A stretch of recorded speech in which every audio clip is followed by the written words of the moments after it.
Hi, I'm Julieanne Kost. In the next few minutes, I'm going to teach you everything I know about masking in Lightroom Classic.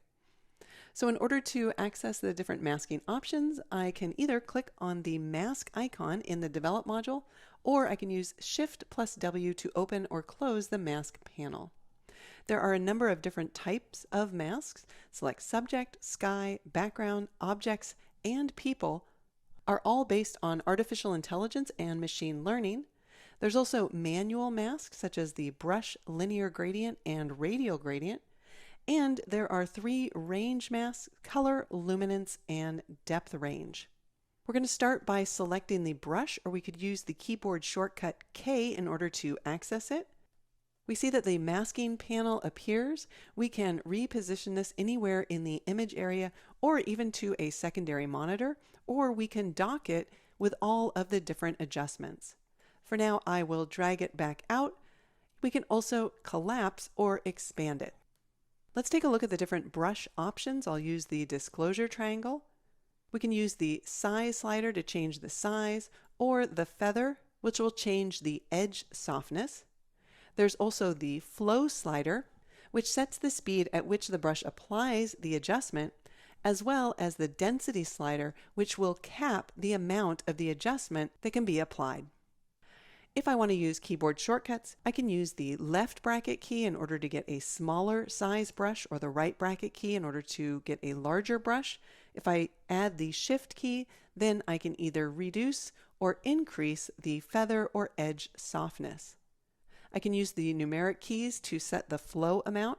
If I tap 5, I'll get 50%, 6 will go to 60. If you type quickly like 7/8, you can get 78%, or tap 0 to get 100%. I want to darken down the rocks in the upper left, so I'll go ahead and start painting over them. We can see that as I start painting, I get this red overlay by default. If I want to change the color, we can click in the color swatch and then choose a color here, or use any of the default colors. We can also change the opacity and determine whether the overlay shows the affected or the unaffected areas. There are also a number of different overlay modes, which we'll talk about in just a moment. For now, I'll set it back to red, and then to darken those rocks, I'll decrease the exposure slider. Now, as soon as I do that, you'll notice that that red overlay disappears. If I want to view it again, I can tap the O key to toggle the visibility of the overlay, or we can use the Show Overlay option in the Masks panel. I also want to point out that there is a pin icon that was set down, and if I tap O to hide the overlay, when I position my cursor over the pin, it will automatically toggle the visibility of that overlay. All right, I'll tap O in order to show it. If you paint in an area and you want to remove that from the area that's being affected, we can switch to the eraser tool. Then I'll simply paint in that area to remove it from the area that's being affected. If I don't want to switch back and forth between the brush and the eraser, I can simply hold down the Option key in order to toggle between the two. All right, I'm going to reposition the mask for a moment. I also want to darken this area, but I don't want to do it with my flow set to 100, so I'll tap the 4 key to set the flow to 40%, and that will enable me to start painting in this area to slowly build up the adjustment. I'll do the same right over here. And then I'll hold down the Option key, but when I change to the eraser, the flow goes back up to 100% because that's what the eraser was set to. So I'm going to decrease the flow and then just remove a little bit of the effect in this area. I'll tap the O key again in order to hide the overlay, and we can toggle the effect of the mask. So there's before and there's after. If we want to view the different overlay modes, we can either click on the swatch again and then select them from the list, or we can use the More icon in order to move through them, or on the toolbar, we can choose from the drop-down list. So one of the overlays that I like is the white on black. I'll tap O in order to view that, and here we can see where the mask is showing us white. Those are the areas that are going to be completely affected. And then where the mask is gray, where I was painting with that decreased flow, it's going to be less affected by the change that I made to exposure. All right, let's set that back to color overlay. And if I want to cycle through those overlay modes, I can hold down the Option key on Mac or the Alt key on Windows and just tap the O key in order to cycle through them. If I wanted to cycle through those default color swatches here, then I would hold down the Shift key and tap O to cycle through them. All right, for now I'll tap the O key to hide the overlay, and let's go ahead and just reposition the masks panel up here. All right, a few additional shortcuts for the brush tool. The / key will toggle between brush A and brush B, these two options here in the brushes area. This can be convenient if you have two very different sets of options that you often toggle between, because you can set one brush up with one set of options and the other with the other set. The brush also has an invert option. I can either check it here, which will invert the mask so all of the other areas are affected, or we can tap the apostrophe to toggle the invert option. Now, if you want to see all the shortcuts that are associated with masking, we can click on the question mark on the Masks panel and then reference the pop-up. All right, if I ever want to rename a mask, when I hover over the mask, I can use the More icon and choose Rename, or I can simply double-click on the name of the mask. If I want to toggle the visibility of the mask, I can click on the icon next to the mask, and if I want to see the components that make up the mask, I'll click on the mask and we can see that this mask has one component, the brush 1. And that's important to point out because a mask can be made up of several different components, which we'll take a look at in just a moment. We can also use the More icon either next to the component or next to the mask itself to invert it, to duplicate and invert a mask, to intersect the mask, which again we'll talk about in a few minutes, to duplicate, hide, delete, or delete all masks. All right, let's add a second mask. I'll choose the brush again. I want to darken down the foreground. I'm going to set the flow all the way back up to 100 and increase the feather and get a little bit larger of a brush size. Then I'll click in Paint and we can see that red overlay again in this area here of the water. Now, every time we select a tool, all of the adjustments are going to be reset by default. If you want to change that behavior, you can uncheck Reset Sliders automatically. I'll go ahead and leave that on, and I'm going to decrease the exposure a little bit. I'll add a little bit of dehaze, which also adds some saturation, so I'll remove that, and I'll also add some noise reduction because dehaze typically amplifies the noise in the image. If you've used a number of different sliders to create your adjustment and you feel that the adjustment is either a little bit too much or too little, you can always use the amount slider to either reduce or increase the amount of the effect. I'm going to add one more brush mask. This time I want to decrease the exposure down here in the water, so I'll just paint over that area and then decrease the exposure a little bit, but also take down the highlights as well as the whites. I'm going to cool that down a little bit by just adding a little bit of blue as well as a little bit of green, and then just decrease the overall amount a bit. When I position my cursor over the image area, we can see the pins for each one of these different adjustments. And if I ever need to reposition one, I can click and drag in order to move it. I'll use Command Z in order to undo that. The nice thing about having the pins visible is that I can also click on any other pin in order to automatically select that mask, which can be really handy, especially if you haven't named your masks.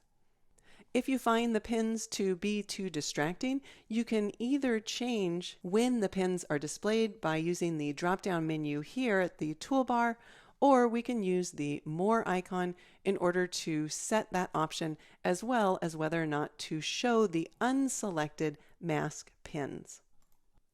All right, let's go ahead and move to this next image of the fallen birch tree, and I'm going to add a linear gradient in order to lighten the left side of the image. I can click and drag to the right. Everything at the beginning of the linear gradient is the area that's going to be affected. Then it's going to slowly fade until we reach this white line here, and then to the right of that, nothing will be affected. If I need to reposition this, I can grab the pin, or I can change the length of the gradient by clicking on either of the two outer lines.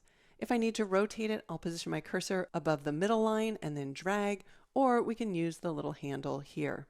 If I ever need to invert it, I can use that same shortcut, the apostrophe, or we can check the invert option at the top of the adjustments. All right, let's increase the exposure a bit. I'll also increase the shadows and then just change both the temperature as well as the tint sliders. Now, while I like the overall adjustment, I don't want it to affect the birch tree. So I'm going to add a secondary component to the mask. I want to subtract the birch tree from this linear gradient, so I'll choose Subtract and then select the brush. Then I'll get a little bit smaller of a brush as well as decrease the feather and then paint over the area that I don't want to be affected. In this case, I want to make sure that I get some of this lichen so that it's not affected and its color temperature isn't changed like the rest of the area in the gradient. Now, if I position my cursor over the mask for the linear gradient, we can see an overview of that mask. And when I position my cursor over the preview of the brush, we see that mask. And if I take the linear gradient and then subtract this, what we end up with is the preview we're seeing now when I position my cursor over the thumbnail for the mask. The advantage to this is we can adjust either the brush or the linear gradient independently from one another. So if I needed to reposition the gradient, or if I wanted to rotate it, or maybe make it a little bit smaller, I can, and it doesn't affect the brush component at all. If I ever wanted to reposition all of the components in a mask at one time, I could click on the mask icon and then select any of the pins to move them as one unit. I'll use Command Z on Mac, Control Z on Windows to undo that. If I ever needed to delete a single mask component, then I'd make sure to click on the mask and use the More icon next to the component to delete brush 1 or whatever the component was. To delete the entire mask, I use the More icon next to the mask. All right, let's move to the next image of the dune, and I want to add a radial gradient. I'm going to use Command minus to zoom out a bit and then drag out the radial gradient. I can then resize the gradient even beyond the image area. I can rotate it. I can use the middle pin in order to reposition it. But in this case, when I make a change, we can see that the change is going to happen inside of the radial gradient, so I can tap the apostrophe or click to invert it. I can also change the amount of feather from a very hard edge to a soft edge. I'll reposition that a little bit more, and then we can zoom back in, and I'll adjust the temperature slider to make it a little bit more blue. Now, I like the effect around this area, but if we toggle the visibility of the mask, we can see that we've lost some of the yellow in the foreground. So I'll use the Subtract option to select a linear gradient and then click and drag into the image to subtract this area from the radial gradient. While I like this effect, I also want to show you that just because you've subtracted an area doesn't mean that you can't add it back in. So I'll choose Add, select the brush, make sure that I have a large feather on the brush and get a large size brush and decrease the flow. Then starting over on the right side, I'm going to start painting to just build up a little bit more or reveal a little bit more of that radial gradient down along the bottom. And the more I paint over a specific area, the more I'll build up or add back in that adjustment. So again, I now have the radial gradient, but I'm subtracting the linear gradient component and then adding back in the brush to create this composite mask.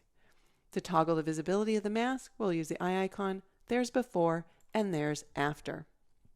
All right, let's move to the next image of the pears, and I'll fit that in Window and start by selecting all three pears. I'll choose Subject, and Lightroom Classic will use AI in order to select all three of those pairs, and then I'll just change the temperature. If I ever want to select the inverse of the subject, I can either use the More icon and duplicate and invert the mask, or we can just create a new mask and select background. That's going to be the invert of selecting the subject. For now, I don't need that, so I'll delete it. And I want to select just this middle pair. I'll click the plus icon, choose Objects, and this tool has two different modes. There's a brush mode and a rectangle selection mode. Use the rectangular marquee and then drag the marquee over the pair, and when I release the cursor, Lightroom Classic will shrink wrap that to the object. Let's go ahead and change the hue. If you want to use the fine adjustment, you can toggle that on so that you can be more accurate, or you can just hold down the Option key on Mac or the Alt key on Windows to temporarily turn it on in order to move the cursor in smaller increments. To remove the adjustment from the stem, I'll use Subtract, select Brush, make sure the flow is set up high, reduce the amount of feather as well as the brush size, and then paint over the stem. Now I also want to reduce some of the effect in the pair, but I don't want to mess with this mask, so I'll use the Subtract option again, choose the brush, increase the feather size as well as the size of the brush, and decrease the flow amount. Then I'll start painting right over here in order to subtract the adjustment from this bottom area of the pair so that what we're left with is just a highlight at the top in that nice warmer color. All right, to take down the highlights here in the napkin, I'll add another Objects mask, select the rectangle, and then just drag my cursor over the napkin. Then I'll decrease the highlights and also remove some of the blue tint by decreasing the saturation. Then I want to lighten a portion of the background, so I'll use Command- to zoom out, add another mask by selecting the brush option, making sure that my flow is set all the way up as well as the feather, and then I'll click once in the upper left of the image. Then I'm going to increase the brush size, hold down the Shift key and click again, and Lightroom will connect those two dots and interpolate the size of the brush between them. Then I'll increase the exposure, but we can see it's also affecting the pair in the foreground. So I'll choose Subtract and subtract the subject. But it's still affecting this wooden area. So I'll choose Subtract again, select the brush, get a much smaller brush, and then paint in the wood in order to hide the effect. If I ever want to reposition the paint stroke, I can always select the pin and then reposition it. All right, let's move to the next image, and I'll choose to Fit in Window and then select Sky. Then I'll just decrease the exposure a bit, add a little bit of texture, a little bit more clarity, and just a bit of dehaze and noise reduction. I'll also want to desaturate it. I just prefer the skies to be a bit more muted. Then, in order to select everything that's not sky, I'll use the three dots and choose Duplicate and Invert the Mask. With the foreground element selected, I'll increase the temperature, increase the shadows, as well as lift the blacks in order to give it a softer feel. All right, if you're working with images that have people in them, Lightroom can automatically detect people in an image. When it does, you will get an icon for each of the people that it detects down here, and clicking on the person will then display additional mask options. So I can make one mask for the entire person, or I can make individual masks or combine any of these masks together. Here I'm going to create 7 separate masks, and let's walk through some of the individual attributes. I'll go ahead and zoom in, and for the face skin I'm going to decrease the texture a little bit. Then I'll move to mask 2, which is the body skin, which would be any skin that's not the face skin. And in this image, it works really well because not only can I decrease the texture, but I can also decrease the exposure, which will just darken down the neck, placing more emphasis on the face. All right, mask 3 is going to be the eyebrows. We could decrease or increase the exposure there, or if Lightroom creates a mask that you don't want, you can always delete that mask. Mask 4 is going to be the eye sclera. That's the whites of the eyes. I'll just increase that exposure a tiny bit, and mask 5 is the iris and pupil. I'm going to add a little bit of dehaze to darken the darkest values, but then increase the exposure in order to add some contrast. And the combination of both the iris and the pupil as well as the eye sclera can just help make a person look more alert. All right, mask 6 is going to be the lips. Let's just change the lip color a little bit and maybe make it a little darker. And then the last mask, mask 7, is going to be the hair mask. Here I will just increase the exposure a bit and decrease the saturation. However, I think there are some areas here that are getting a bit too bright. So like any of the other masks that we've made, all of these AI masks can be combined with any other component. So I'll use subtract, select the brush, decrease the flow, and then just paint over the areas that are a little bit too bright. All right, let's zoom out a bit. To toggle off and on the visibility of all of the masks, we can click on the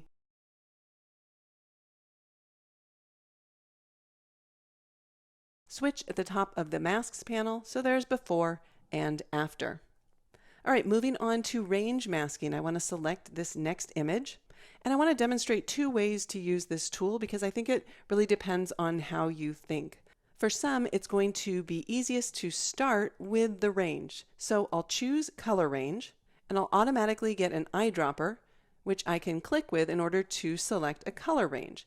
I can also add the shift key in order to add to that selection. I can add up to 5 additional points, or we can click and drag in order to select a color range. We can then refine that color range using the refine slider. Moving it to the left will tighten the color range so fewer colors are added. Moving it to the right will expand it. Let's go ahead and make a change to the hue slider, and we can see that all of the reds are being changed in the entire image. So this is very similar to using the hue, saturation, and luminosity panel. But if you want to restrict this so that it only affects a portion of the image, we can choose subtract, then select another tool like the brush tool, increase the flow, decrease the feather, and then just paint anywhere that we want to subtract that color range from having an effect. So that's one way to think about it. I'm going to hide the visibility of that layer for a moment and approach it from a different way. This time I'll start by adding the brush, and I'll just paint over the red area here in the sign because that's what I want to affect. But that didn't take me very long. I did a very loose painting over it. So what I want is within that paint stroke that I made, I want Lightroom Classic to only change the reds within that stroke. But I can't do that with add or subtract. I need to do it with an intersection. So I can either use the more icon and choose Intersect Mask with and then select the tool, or you can hold down the Option key on Mac or the Alt key on Windows and choose Intersect and then select the tool. In this case, I'd choose Color Range. So I'm telling Lightroom Classic, within that paint stroke, I only want you to affect the color that I've targeted. And now we can see that Lightroom Classic is only affecting the reds within that paint stroke. Looks like I didn't quite paint enough, so I'll return to the brush and then just paint over these areas here. All right, moving to the next image, I want to talk about luminance range masking. So you would use a luminance range mask to target areas in an image based on the brightness values that you want to affect. So before we make any changes, I'm going to return to the edit stack and I want to increase my shadows. Now let's zoom in to 100%, and we can see that in the shadow areas we've added a lot of noise. So if I reset that, that's before, but by increasing my shadows, I'm increasing the noise in that shadow area. So I'll return to the masks, add a luminance range mask, and then use the eyedropper in order to select the range that I want to mask. So I'll click in the dark areas here, and we can see over on the right there's a rectangular area, and that's the area that's going to be affected 100% by whatever it is I do. I can make that wider or more narrow, and then the distance between that tab and this line, which is controlled by this slider, is going to be the fade range. And by increasing that fade range, you can avoid an abrupt transition between those areas that are adjusted and those that are not. We can toggle on the luminance map if we want to see that. That might just be a better visualization of the areas that are going to be affected. And of course, this isn't limited to your shadows. I can reposition this anywhere. So as I move it over to the right, now my midtones would be affected. If I move it all the way to the right, now it's my highlights. Then I could pull it out the other direction and add the fade range. All right, let's toggle off the luminance map, but you should know if you hold down the Option key or the Alt key and you drag any of these sliders, it will temporarily show that map again. All right, I'll use the eyedropper tool in the image area to select those darker values again, and then I'll scroll down and I'm going to increase the noise reduction. So if you watch in this area right here, if I reset it, that's before. And then as I move it over to the right, we're reducing that noise. Now I could have done this globally, but that would have made the rest of the mud too smooth. All right, let's take a look at depth range masking. So depth range masks select areas in an image based on their distance from the camera, and they're available for photos that have embedded depth map data. As of right now, that's going to be limited to HEIC files captured on Apple iPhones using the portrait mode. I'll select range and then depth range. Let's zoom out on this image. And we see a similar interface over here on the right, and I have an eyedropper tool. So when I click on the bird of paradise, we get a visual representation of areas in the image based on their distance from the camera.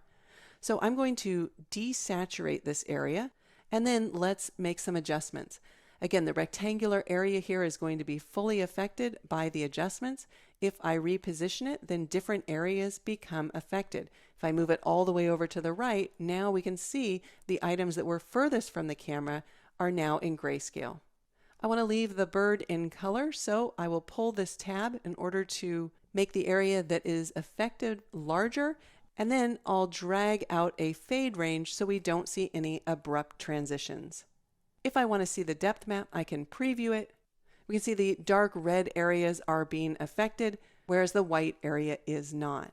All right, before we wrap up, I want to talk about 4 different ways to automate your editing workflow, and we're going to start with auto sync. So in order to apply auto sync, I need more than one image targeted. I'll select this portrait that we already worked on and select a second image. Then I'll enable auto sync so that any edits that I make on one image will also be made on the other selected images, including masking. Now, if any of the selected files already have masks, adding new masks is always going to be additive. So it's going to add the mask to the stack. It won't replace the mask. And if you add a mask that's based on artificial intelligence, the mask will be calculated for each image independently. So in this case, I'm going to use the plus icon to choose Select Background. I'll go ahead and increase the exposure. And even though the images are different, it's gone ahead and recalculated the mask and adjusted it accordingly.